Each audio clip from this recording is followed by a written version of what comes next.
தன்னை உணருங்கிறது தானா நடக்கிறது. அது உலகத்திலே சிவன்கிறவரை நம்ம சாதாரணமா பேர் சொல்லி கூப்பிடுறோம். சிவன்கிறத யார் பார்த்திருக்கிறா?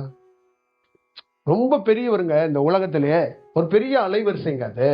அது பேரை சொல்றது கூட நமக்கு என்ன என்ன குவாலிட்டி இருக்குன்னு தெரியாது.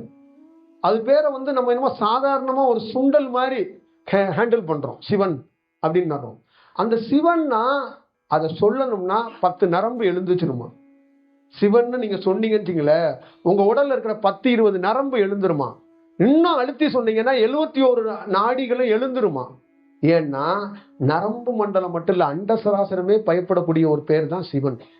ஆனா அப்படியாப்பட்ட ஒரு பேரை நம்ம உணராதனால நம்ம ஈஸியா சொல்றோம். உணர்ந்தவன் பயப்படுவான். உணர்ந்தவன் என்ன பண்ணுவான்? சொல்ல பயப்படுவான். வேலை தெரிஞ்சவன் பைத்தியக்காரன் மாதிரி சுத்துறான். வேலை தெரியாதவன் பைஜாம் போட்டுட்டு சுத்துறான்.